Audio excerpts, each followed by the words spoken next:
What's up, everybody? Leone here with another Art of Vaping review. Today we're going to be doing a review on the Ovale Evic. Just got mine in a couple days ago from Ovale, USA. We're going to do a little unboxing, a little thumbs up, a little thumbs down. What I like, what I don't like, price, all the goodies for you. Let's start off with unboxing. Oh, this is the box it comes in. It's very similar to, kind of reminds me of like an iPhone type boxing case, whatnot. Contents on the bottom of the box. Pretty simple. Lifts up. And there's your mod. And for the price of 104, 105 bucks is what it's going for right now. Not bad, because you do get everything you need in the box. There's your mod. Comes right out. Set that down. Then you take this little cover off. Okay. And then you got some more goodies.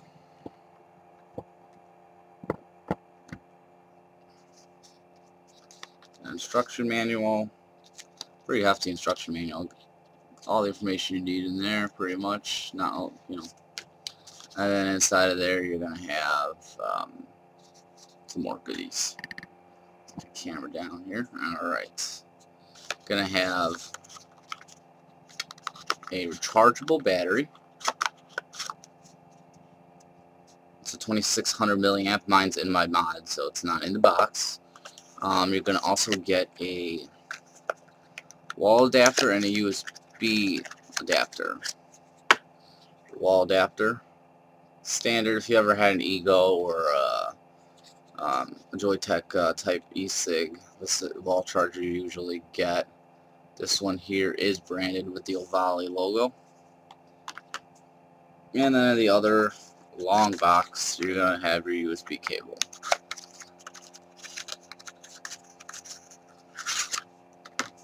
And there you go. One end goes into the charger and the other end into the device.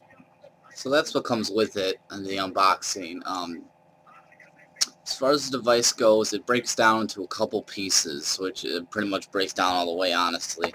I'll break it down for you to show you all the different parts in the Evic. You're going to have your bottom end cap, obviously, and just it does have a one vent hole on it. Most devices have more than one, but this one has one. You see it's got the one hole, and it's got an Ovale logo on there. So the bottom end cap comes off. Alright. Then you have a bottom end cap with a gold spring there. Pretty good spring. Got a little bit of resistance. Pretty good. And then inside, Pepto-Bismol colored battery. I don't know why they choose this color, but it's a Samsung 2600. It's an ICR battery, 26 milliamp battery. Yeah. And then the tube and the control head both disconnect from each other. And that's battery tube. Pretty cheap filling. It's aluminum, not very thick. Yeah, just, I don't know, not very good quality. It just feels really cheap. And then you have the control head, which is this guy here. And you have also, on this one, they finally did it right. We finally have eagle threading for those of you who are like me that use eagle threaded devices like the Kangers. Finally have it. And this piece here comes off. Why, you ask? So you clean the threads. No more sticking a cotton swab or a toothpick in there or a little paper towel, try to clean it out. I can get to the threads easily. That comes off. That's nice. Eagle threading and 510 threading on the inside. So you got both options. No more adapters. Thank God. So sick of adapters. So yeah, it breaks down pretty much all the way. You could buy everything separately also. So if you have a problem with the tube, obviously the battery, the head, the battery cap, anything at all, they're sold separately. So what I'm thinking is they're going to sell these in smaller versions, so you could do like a mini mode, different colors I'm sure they're eventually going to come out with. I think they're going to have tons of upgrading options for this device. Just goes right on. Threads are pretty smooth. Got battery in here. Battery fits perfectly. No play. Snug. I think this was made just for that battery. So put the cap back on. Alright. And there we go. Fully assembled device. How it feels, fit and finish, not bad. I mean, it's got some weight to it. Doesn't feel that cheap. Like I said, this got some rattle. You got the button right here, jets out ever so slightly, so you can sort of find it. It's got a little play. The ring kind of slides up and down. It's got a little play also, but the battery doesn't rattle. What you hear there is the buttons. But yeah, overall not too bad. And like I said, it does have eagle threading, so you could use your Kangers, your T2s or T3s. Threads on there nicely. Nice and smooth, no roughness on the...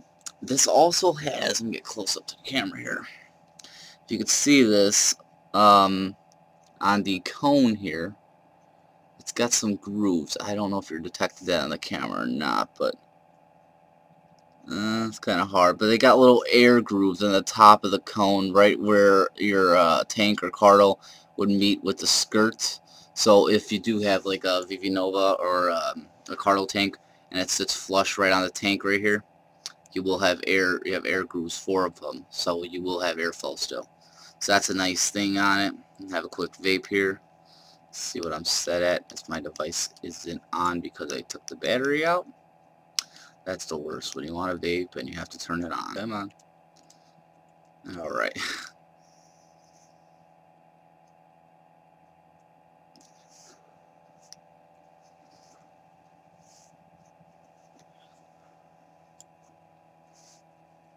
So that's pretty much it for that.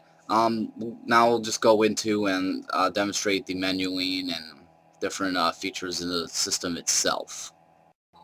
Alright everybody, so let's go into this menuing system here. Right now my device is powered off. 5 clicks will turn the menu on, and your first option will be power on. Just click once on there. You get an Ovale logo, time and date, no atomizer find. Why does it say no atomizer find and not no atomizer found? That's a good question. I don't know why they couldn't fix that. Maybe they will fix that. It's not really a big deal, but it's agitating, honestly, just to see that they couldn't put the proper word there. And also recommended power of 5.2 watts, which I don't even know how it even did that now, because there's no atomizer on top of my device. So, okay, let's screw in a Kanger here on top, a Kanger T2. Put that on there, and you should see the recognize the atomizer, and this does 2.0 ohms. And then it gives you the main menu screen, which you got your current and voltage that I'm using it at, battery 50%, and you got like a little half moon dial there that goes around as your battery drains. You have a puff counter right here, puffs taken and puffs remaining on battery. To get into the menu screen, 5 clicks, and here's your menu. Got a couple different features. I'll go through them really quickly. You got sleep, which just turns your device basically into a standby mode. Power off obviously turns your device off, and then vapor set will go into. You have battery and switch, and then exit. If you go into battery, you have a 22 milliamp and a 26 milliamp setting. I think it needs this for determining battery remaining levels and how much power you have left. I have it set to 2600 because that's what I have. And then below you have switch, and you have variable voltage and variable wattage. Let's go over to variable wattage. And the menuing system, the dial seems to work backwards. Up is down, down is up. I hope they fix it with the software because it gets annoying. Okay, let's exit. And then below, okay, see below vapor set you have standby, which would be able to put your device in, well, you have screen, system, and exit. So if you go to system, you can turn your system to go to basically to sleep. It'll go to sleep every hour, 30 minutes, 10 minutes. There's no infinity setting, which there should be, because I don't want my device to go to sleep or turn off. So I've set 60 minutes. You have a screen also, so how long the screen's going to stay on after you touch it.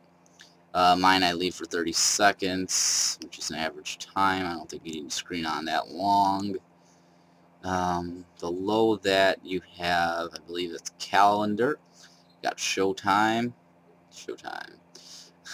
and you have time, date, and then you have your options to set them. And that's a little funky navigating through setting it, because like I said, the dial's backwards.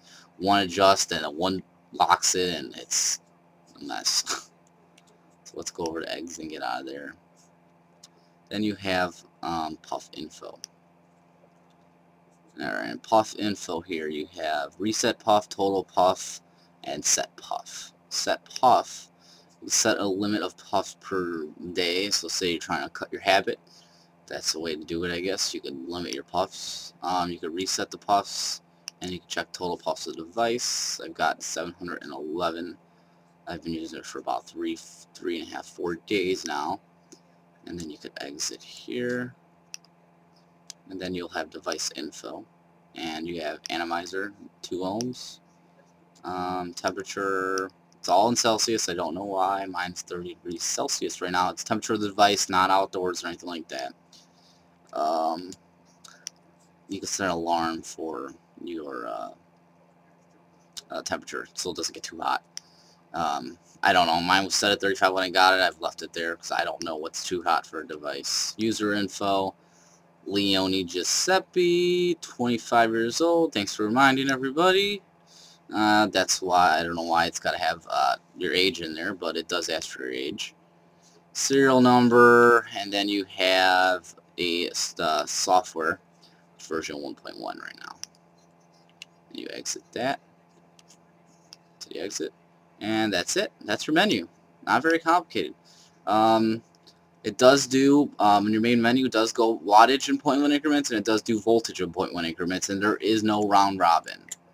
It does go all the way up to 11 watts, and if you click the dial, okay, see, now I can't get it, 3 times in one direction, it will do an auto scroll. And then you just press the button, or you stop the wheel here, and it will stop scrolling.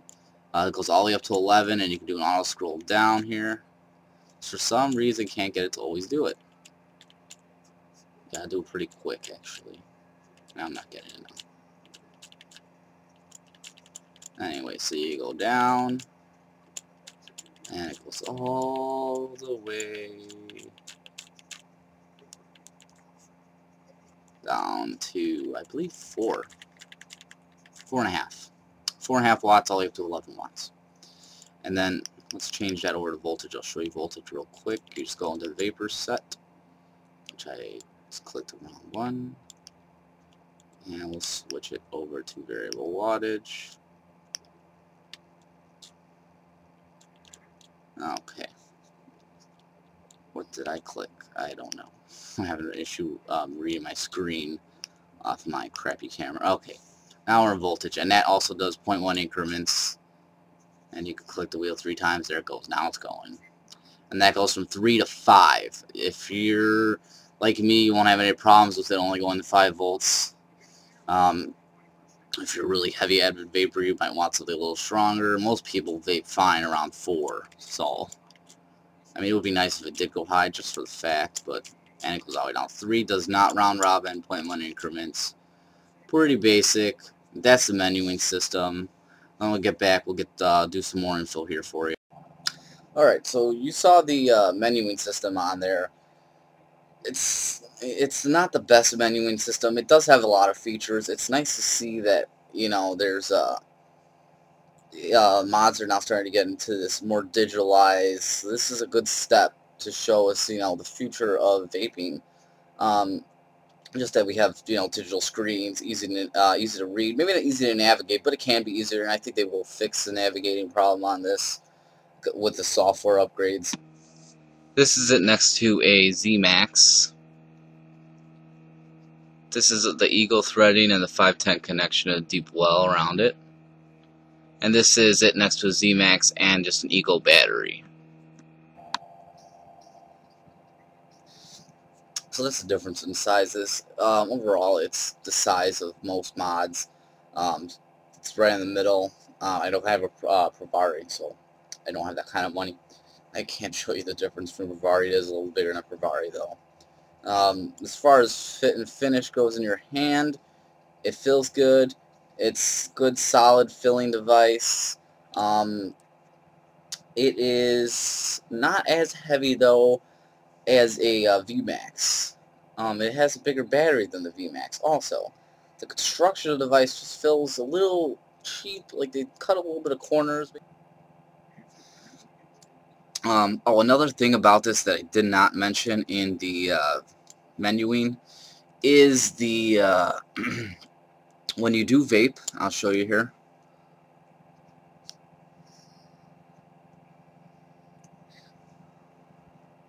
It does count the seconds of your vape, which is nice. I mean, I like to know, actually. That's different. I like to know, you know, how long I'm vaping for, and usually I'm around 4 seconds, 5 seconds, maybe 6 seconds sometimes. And it does count and tell you. And as you take puffs, the counter goes up, and the battery will decrease. And obviously, when you increase and decrease voltage or wattage, your puffs you'll see them go down and see them go up depending on what you're vaping it on. Overall, what I do like about the device, price, $105, free shipping, Ovale USA. It's not a bad price for a mod. If you've messed with mods and no mods, that's a fairly good price compared to most mods out there, about that $80 to $250 price range per Pravari. And they don't have nice screens like this, and they don't have all the features, and they don't do variable wattage. So this does a whole lot for its price, and none of those devices are upgradable like the Evic. The Evic can be upgraded. I'm not going to get into how to upgrade it. All you got to do is when you get the device, you go to Ovale's website, and it'll tell you MVR, which is My Vaping Record. That's the software. Download it. Pretty self-explanatory. Upload data from the SIG to the computer. It graphs out ohms, wattage, voltage, how many times you vape a day. It's kind of a nice thing to monitor your habit and just to see. You could watch some other videos. They have people demonstrate the software. When there's an update, you just download it from their website, and it goes right over to eSig with the included USB cable that it came with. You just plug that in. It's got a little USB cap here that comes up. I'm going to have I actually got it on the first try. That's a first. And that comes up there, and there's a little USB port in there. I don't like that little cap there. It seems to be a pain in the ass to get out. But again, still sums up, does a lot for the price. It's a solid device. No issues with it as of yet. Minus, you know, the menuing complication. Having any errors or freezing like a computer, thank God I haven't had that yet happen. So overall, I would definitely recommend this device. Definitely, because it is the next level in vaping. It's something that nobody else has. Nothing else comes close to this device. If you're going to be spending that $100, might as well get it yourself an Evic. What I don't like, again, the menuing system needs to be fixed, which they will probably fix. Just the aluminum design feels a little cheap. Could have built it a little better. I'm sure they're going to add things. But as far as that, that's pretty much my negatives on. I don't have too many negatives. That's it. I mean, I'm not going to go nitpick it. I mean, it is what it is for $100. You know, if you curious about it, go get it. I'll have links down below or over to the side somewhere on my page. Take a look at it. Try it out for yourself. And leave me a comment. Subscribe to my channel. Hope you enjoyed this video. Keep on vaping.